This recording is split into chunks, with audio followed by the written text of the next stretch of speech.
Assalamualaikum warahmatullahi wabarakatuh. Bismillahirrahmanirrahim. Alhamdulillahirabbil alamin wa bihi nasta'inu ala umuri dunya waddin. Wassalatu wassalamu ala asrofil anbiya'i wal mursalin wa ala alihi wa sahbihi ajmain. Amma ba'd. Perkenalkan, nama saya Reska Ferusibah dan di sini saya akan mempresentasikan hasil kerja saya sendiri, yaitu materi yang berupa tentang studi agama. Agama diartikan sebagai fakta keagamaan yang ditemukan dalam pikiran, tindakan, dan sikap para penganut agama. Agama sebagai kenyataan tentu tidak selalu sama dengan agama sebagai ajaran. Di dalam negara Indonesia yang kita sangat cintai dan kita banggakan ini, begitu banyak agama-agama yang berpencar di negara kita. Hal itu dikarenakan letak geografis kita yang begitu banyak beragam kebudayaan, suku budaya, bahasa, dan agama itu sendiri. Di dalam negara Indonesia diakui sebanyak 6 agama resmi. Yang pertama yaitu agama Islam, yang kedua yaitu agama Katolik, yang ketiga ialah agama Kristen Protestan, agama keempat adalah agama Hindu, lalu agama yang kelima merupakan agama Buddha, dan agama yang terakhir atau yang keenam adalah agama Konghucu. Selain keenam agama resmi yang dianut dan dipercaya oleh negara, terdapat juga beberapa kepercayaan atau keyakinan yang dilahirkan secara turun-temurun dari nenek moyang sebelum-sebelumnya. Yang pertama, terdapat kepercayaan Sunda Wiwitan yang berada di Banten.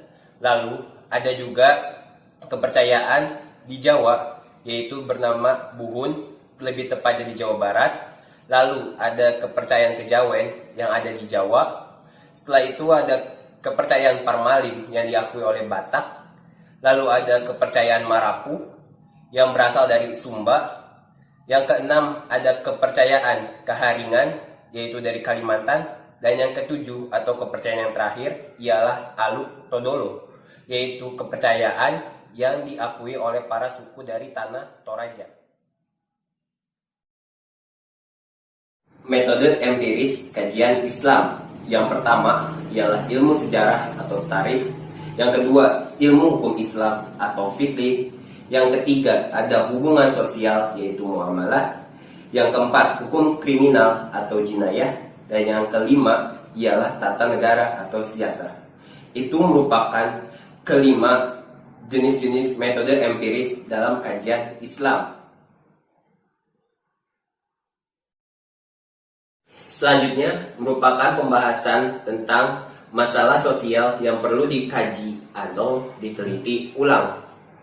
Yaitu yang pertama tentang masalah sosial berupa kajian-kajian keislaman, dan yang kedua yaitu masalah sosial berupa kajian tentang sosio-historis.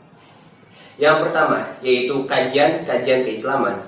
Mengapa harus perlu kita kaji ulang? Dikarenakan hal tersebut karena kurang perhatiannya terhadap kajian empiris atas fenomena keagamaan. Maka kajian keislaman lebih cenderung kepada kajian-kajian normatif yang sering terjadi di negara Indonesia kita ini.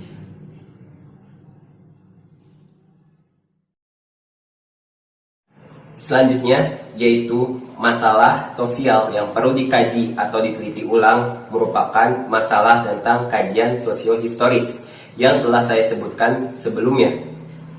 Kajian sosiohistoris juga melakukan banyak perkembangan.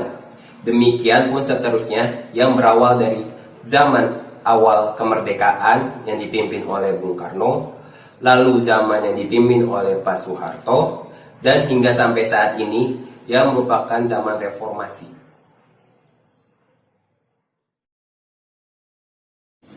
Cukup sekian yang dapat saya sampaikan, dan saya menyadar diri bahwasanya banyak sekali kekurangan dan kesalahan yang telah saya lakukan.